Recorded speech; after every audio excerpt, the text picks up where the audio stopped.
ये कहानी किरण की है, जो गर्ल हॉस्टल में थी है और वह अपने कॉलेज ख़त्म होते ही कॉल सेंटर में जॉब ज्वाइन कर लेती है। किरण अपनी नई जॉब के लिए बहुत उत्साहित थी। किरण की नौकरी का पहला दिन था और वह तैयार होकर समय से पहले ही कॉल सेंटर पहुंच जाती है, जहां उसे उसके टीम लीडर उसे काम की प्रक्रिया समझाते हैं। किरण कॉलेज में बहुत ही होनहार छात्रा थी, इसलिए उसे काम को समझने में कोई ज़्यादा परेशानी नहीं होती है और वह पहले ही दिन से क्लाइंट कॉल अटेंड करने लगती है। किरण के बात करने का तरीका इतना अच्छी रहती थी कि वह पहले ही दिन कई ऑर्डर जनरेट कर लेती है। यह देखकर किरण का टीम लीडर बहुत खुश होता है और उसके काम के लिए उसे सबके सामने प्रोत्साहित करता है। किरण खुश हो जाती है और कई दिन होने के बाद अब किरण को भी यह काम अच्छी लगने लगती है। किरण अपने काम से इतना प्यार करने लगती है कि उसे कई बार अपनी टाइमिंग का भी पता नहीं चलता।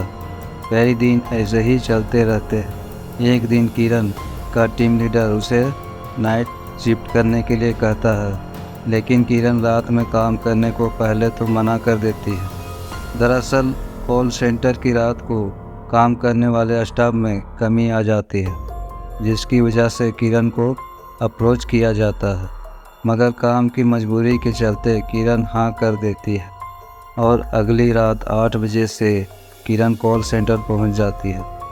किरण जैसे ही अपना हेडफोन लगाती है तो उसे अजीब सी आवाज़ सुनाई देती है, लेकिन वह इस कॉल को नज़रअंदाज कर देती है। उसे लगता है यह ज़रूर किसी की शरारत होगी और वह रात की शिफ्ट ख़त्म करके सुबह अपने हॉस्टल पहुंच जाती है। हॉस्टल में किरण खाना खाते वक्त टीवी देख रही होती है। तभी उसे खबर मिलती है कि उसके टीम लीडर की कार एक्सीडेंट में मौत हो गई है और यह देखते ही किरण अपना खाना छोड़कर अपने कॉल सेंटर भागती है। वहां उसे पता चलता है कि उसके टीम लीडर नाइट शिफ्ट ख़त्म करके अपने घर जा रहे थे और रास्ते में ही एक ट्रक से उनका टक्कर हो गया है और उनकी वहीं मौत हो गई।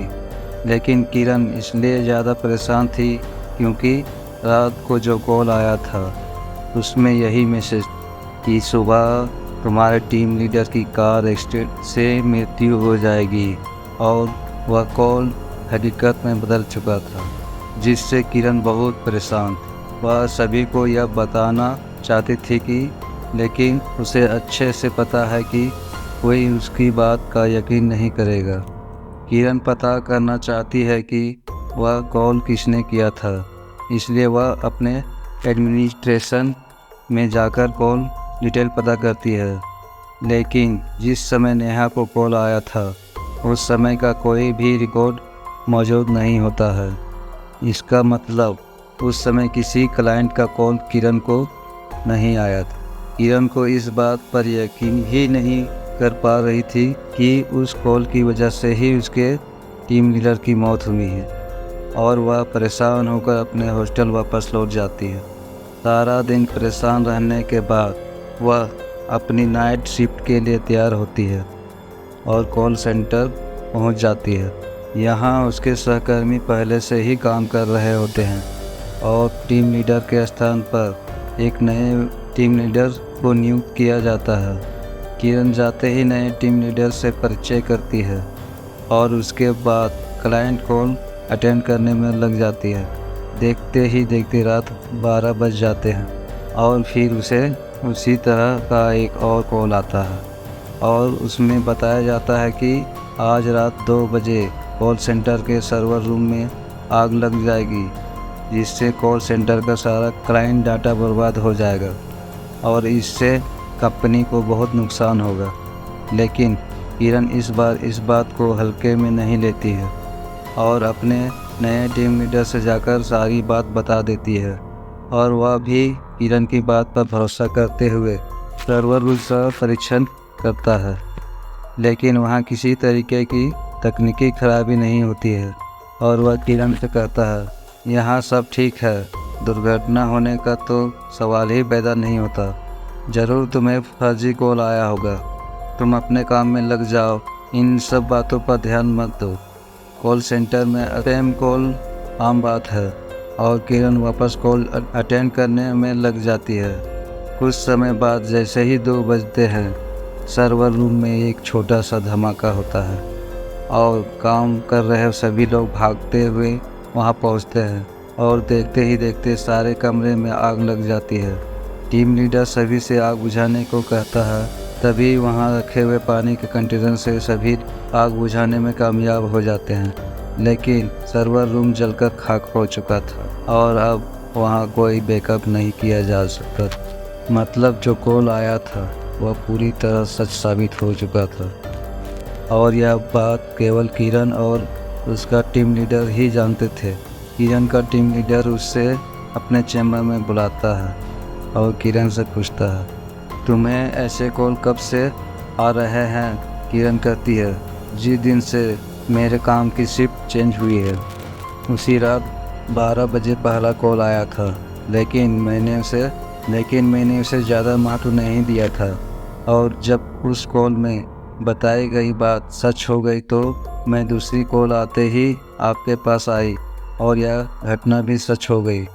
टीम लीडर किरण के साथ मिलकर योजना बनाता है और अगली रात 12 बजे के कॉल के लिए दोनों तैयार होते हैं, जिसमें एक ही कॉल को सुनने के लिए दोनों अलग अलग हेडफोन कनेक्ट करते हैं।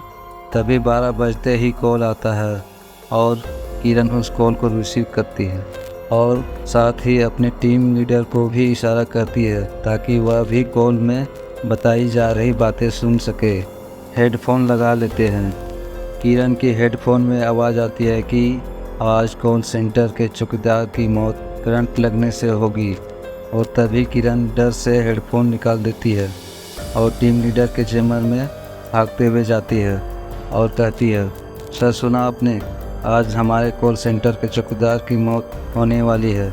लेकिन ताज्जुब की बात तो यह है कि टीम लीडर को कोई आवाज़ नहीं सुनाई दी थी और उसके हिसाब से किरण को भी कोई कॉल नहीं आया था, क्योंकि ट्रैकिंग डिवाइस में किसी कॉल की पुष्टि नहीं थी। लेकिन टीम लीडर किरण की बात पर यकीन करने लगा था और इसलिए वह किरण की बात मान लेता है और तभी वह कॉल सेंटर के सिक्योरिटी स्टाफ को बुलाता है और उसे पता चलता है कि एक बहुत ही पुराने कर्मचारी है जो आज ड्यूटी पर नहीं आया है। शायद उनकी तबीयत कुछ ठीक नहीं है। टीम लीडर आए हुए सुरक्षाकर्मियों को केवल आज की रात इलेक्ट्रॉनिक सेटअप से दूर रहने का ऑर्डर देता है ताकि कोई करंट से ना मारा जाए। सारी रात गुजर जाती है। किरण की जान में जान आती है और वह टीम लीडर से कहती है, सर हमने अपने सुरक्षा कर्मियों को बचा लिया। लेकिन तभी टीम लीडर के मोबाइल में मैसेज आता है, आज रात को वह सुरक्षाकर्मी करंट लगने से मर गया जिसने छुट्टी ले रखी थी। टीम लीडर परेशान हो जाता है और किरण से कहता है, हमें इन हत्याओं का कारण जानना होगा क्योंकि हमारे कॉल सेंटर में लगातार यह हद से हो रहे हैं और सिर्फ तुम्हें ही इसकी जानकारी क्यों मिल रही है। तभी दोनों कॉल सेंटर का इतिहास जानने की कोशिश करते हैं और पुराने कर्मचारियों से संपर्क बनाते हैं। उन्हें एक पुरानी कर्मचारी महिला मिलती है जो लगभग 12 साल पहले वहां काम करती थी, लेकिन उसके साथ कुछ पुरुष कर्मचारियों द्वारा गलत बर्ताव किया जाता था, इसलिए मजबूरी में उसे अपना काम छोड़ना पड़ा। और उसकी सहेली जिसका नाम भी किरण थी, उसके साथ तो बहुत ही गलत हुआ था, जिस सदमे से उसने उसी कॉल सेंटर में फांसी लगा ली थी और कुछ समय के लिए वह कॉल सेंटर बंद रखा गया था। किरण और टीम लीडर को अब सारी बात समझ में आने लगती है और उसे एहसास होने लगता है कि वह लड़की किरण से संपर्क बना रही है क्योंकि वह किरण में ही अपने आप को ढूंढ रही थी। किरण यह बात जानते ही डर जाती है और वह अपनी नौकरी छोड़ने का फैसला करती है, लेकिन टीम लीडर उसे मनाने की कोशिश करता है और कहता है, तुम ही हो जो उससे संपर्क बना सकती हो और यदि तुम चली गई तो ये हादसे हमेशा होते रहेंगे और हमें पता भी नहीं चलेगा। ज़रा सोचो कितने निर्दोष लोगों की जान जा सकती है। और यह बात सुनते ही किरण मन बना लेती है कि वह पता लगा कर रहेगी कि यह हादसे कैसे रोके जा सकते हैं। और दोनों मिलकर एक तांत्रिक के पास जाते हैं जिसे मंत्रों द्वारा भूतों से संपर्क साधना आता था। वहां जाकर उस व्यक्ति से उन्हें पता चला कि जब तक उसका बदला शांत नहीं होगा वह ऐसे ही हत्या करती रहेगी। लेकिन यदि हम उसकी आत्मा का संपर्क कॉल सेंटर से अलग करने में कामयाब हो जाएं तो हादसे रोके जा सकते हैं। लेकिन इसके लिए किरण की जान को खतरा हो सकता है, क्योंकि उस वक्त किरण को अकेले ही कॉल सेंटर में रहना होगा। और जैसे ही वह किरण से संपर्क करेगी तो उसे किरण के शरीर के अंदर आने के लिए मैं उसे विवश कर दूंगा और उसे किरण के शरीर के अंदर रखते हुए कॉल सेंटर से बाहर निकालकर किसी दूसरे स्थान में उसे आज़ाद कर दूंगा, जिसके लिए उससे जुड़ी पहले की कोई पुरानी वस्तु ही जरिया बन सकती है। और जुटाने से उन्हें पता चलता है कि वह हेडफोन जो किरण इस्तेमाल करती थी उसे वही लड़की इस्तेमाल किया करते थे। लेकिन यह कार्य गुप्त तरीके से किया जाना था, क्योंकि वहाँ लोगों के होने से असफल होने का खतरा था। टीम लीडर सभी स्टाफ को छुट्टी दे देता है और तीनों मिलकर इसे अंजाम देने के लिए कॉल सेंटर पहुंच जाते हैं। रात 12 बजते ही हमेशा की तरह कॉल आता है और योजना के अनुसार तांत्रिक उस आत्मा को मंत्र प्रक्रिया के द्वारा किरण के शरीर में उसे प्रवेश करवा देता है और किरण बहुत अजीब सी बर्ताव करने लगती है। उसे संभालना मुश्किल हो जाता है। तभी दोनों किरण को रस्सी के सहारे बांधकर कार तक ले जाते हैं और एक सुनसान जगह धार्मिक स्थल पर उसे आज़ाद करने की मंत्रों द्वारा तांत्रिक प्रक्रिया करते हैं। कुछ ही घंटों के बाद किरण को होश आ जाता है। टीम लीडर यह देखकर बहुत खुश होता है, क्योंकि उन्होंने खतरा उठाते हुए इतना बड़ा काम जो कर लिया था और बहुत से बेकसूर लोगों को मरने से बचा लिया था।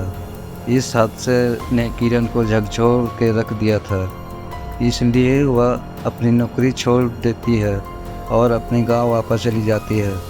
इस घटना के बाद कुछ दिनों के लिए कॉल सेंटर में नाइट शिफ्ट बंद कर दी जाती है। इस घटना के कुछ दिन बीते ही थे कि अचानक 12 बजे फिर कॉल सेंटर में कॉल आता है, जबकि सारा सिस्टम बंद किया जा चुका था, लेकिन फ़ोन की घंटी बजने लगती है। तो दोस्तों, यह कहानी आपको कैसी लगी? अगर अच्छी लगी होगी तो चैनल को सब्सक्राइब ज़रूर कर लीजिएगा। धन्यवाद।